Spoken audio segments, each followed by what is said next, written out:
Hello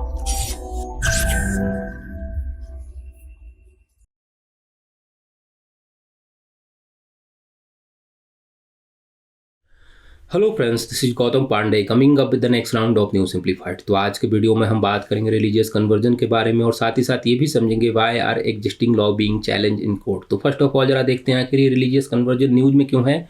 देखिए, recently supreme Court ने religious conversion पर रिमार्क करते हुए कहा कि एक्ट ऑफ चैरिटी और good work to help a community और the poor should not cloak an intention to religiously convert them as payback. Means किसी समुदाय या गरीब की मदद करना या उसके लिए किए गए अच्छे काम के बदले में रिलीजियस कन्वर्जन नहीं होना चाहिए। आपने बहुत सारे ऐसे मामले सुने होंगे जिसमें आपने देखा होगा कि कभी किसी पर्सन को पैसे का लालच देकर या कभी किसी तरह का कोई फ्रॉड करके या थ्रेट देके उसका रिलीजियस कन्वर्जन करा दिया जाता है। तो सुप्रीम कोर्ट ने भी इसे नेशन के लिए थ्रेट बताया है और जो रिलीजन फ्रीडम है, जो राइट टू फ्रीडम की हम बात करते हैं, फ्रीडम ऑफ रिलीजन की बात करते हैं, उसके लिए अच्छा नहीं है, ऐसा सुप्रीम कोर्ट ने स्पेशली रिमार्क किया है। तो हमारे लिए इंपॉर्टेंट हो जाता है समझना कि रिलीजियस कन्वर्जन क्या होता है, कॉन्स्टिट्यूशन में इसके लिए क्या क्या प्रोविजंस किए गए हैं, इसे रोकने के लिए कौन कौन से लॉ हैं और why are existing law being challenge in court. तो इन सारी बातों की इस वीडियो में हम डिस्कस करेंगे, समझेंगे कि आखिर ये रिलीजियस कन्वर्जन क्या होता है, इससे रिलेटेड कौन कौन से लॉ हैं, उन्हें क्यों बार बार कोर्ट में चैलेंज किया जा रहा है। इन सारी बातों को इस वीडियो में डिस्कस करेंगे। तो आगे बढ़ते हैं और सबसे पहले जरा समझते हैं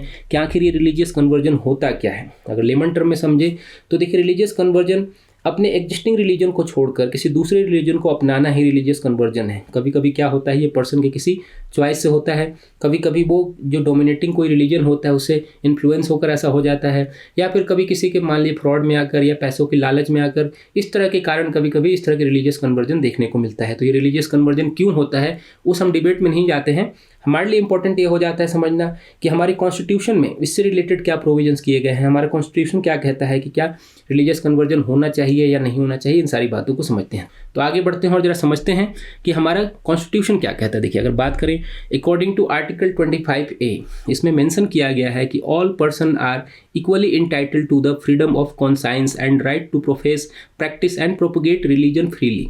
मीन्स आर्टिकल 25(1) के अकॉर्डिंग अगर बात करें तो सभी व्यक्तियों को समान रूप से अंतःकरण करने की स्वतंत्रता है, स्वतंत्र रूप से धर्म को मानने और अभ्यास करने और प्रचार करने का अधिकार है। मीन्स कॉन्स्टिट्यूशन ऑफ इंडिया जो हमारा है वो भी रिलीजियस कन्वर्जन पर किसी तरह का कोई बैन नहीं लगाता है, क्योंकि आर्टिकल 25(1) क्लियरली कहता है कि सभी को रिलीजियस फ्रीडम है, चाहे वो किसी भी रिलीजन को फॉलो करे या उन्हें प्रोपोगेट करे, वो उनका फ्रीडम है। आप उस पर फोर्सफुली ऐसा नहीं कर सकते कि आपको फलाना XYZ कम्युनिटी को ही कोई रिलीजन मानना है या किसी को कोई रिलीजन मानना है, आप मीन्स फोर्सफुली ऐसा नहीं करा सकते हैं, ऐसा क्लियर किया गया है। बट जो प्रोपोगेट रिलीजन फ्रीली वाला कॉन्सेप्ट है, मीन्स प्रचार करने का जो अधिकार है, उस पर बार बार क्वेश्चन मार्क लगते हैं। और जब इससे रिलेटेड कोर्ट में चैलेंज किया गया तो 1977 का एक फेमस केस है जिसमें रेब स्टेनिस्लॉस versus state of Madhya Pradesh में सुप्रीम कोर्ट ने क्लियर किया कि आर्टिकल 25 किसी भी पर्सन को अपने धर्म में किसी अदर पर्सन को कन्वर्ट करने का राइट नहीं देता है, बट प्रचार करने का, प्रोपोगेट करने का तो राइट देता है, बट ऐसा कोई राइट नहीं देता है कि आप किसी अदर पर्सन को कन्वर्ट करके अपने रिलीजन में ले आए। ऐसा कोई आर्टिकल 25 में ऐसा कोई प्रोविजन नहीं किया गया है। ये बात सुप्रीम कोर्ट ने क्लियर कर दी थी 1977 में।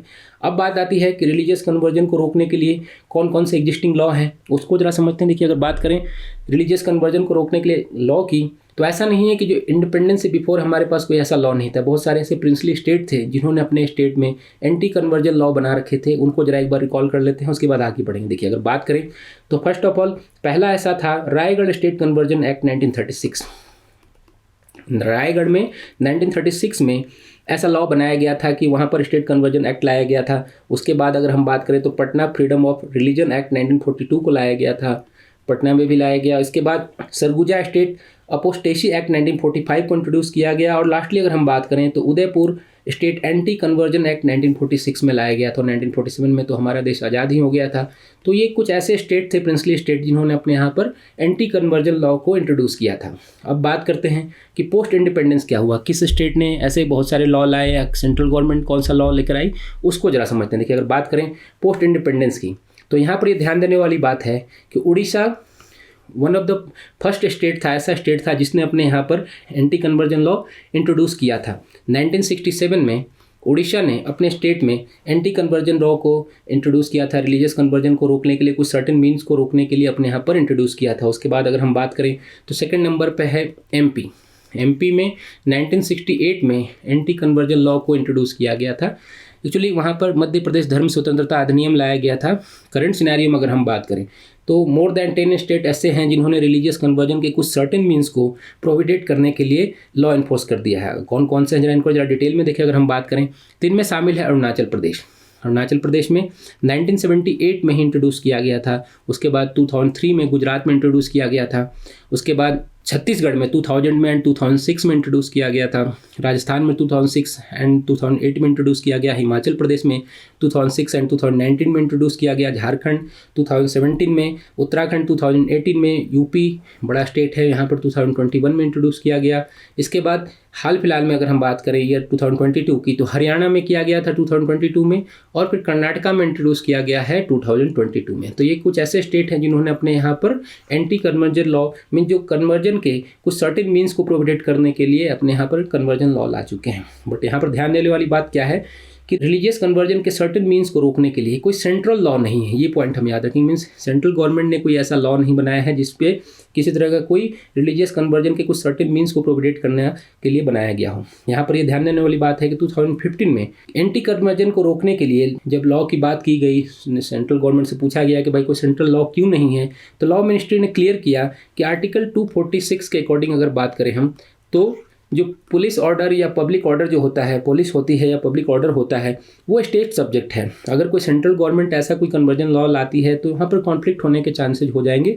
इस चीज़ को ध्यान में रखते हुए सेंट्रल गवर्नमेंट कोई ऐसा लेजिस्लेचर लेकर नहीं आती है। बट बार बार डिमांड होती है कि एक सेंट्रल लॉ होना चाहिए ताकि जो रिलीजियस कन्वर्जन है उससे रिलेटेड इक्वालिटी ले जा सके। नहीं तो क्या होता है, एमपी में कुछ अलग लॉ लाया गया है, कर्नाटका में कोई अलग लॉ लाया गया, हरियाणा में कोई अलग लॉ लाया गया, मीन्स इक्वालिटी नहीं है। रिलीजियस कन्वर्जन के जो सर्टेन मीन्स हैं उससे रिलेटेड इक्वालिटी नहीं है। सभी स्टेट अपने अपने हिसाब से उसको डिफाइन करते हैं, अपने हिसाब से वहाँ पर लॉ को इंट्रोड्यूस कर देते हैं।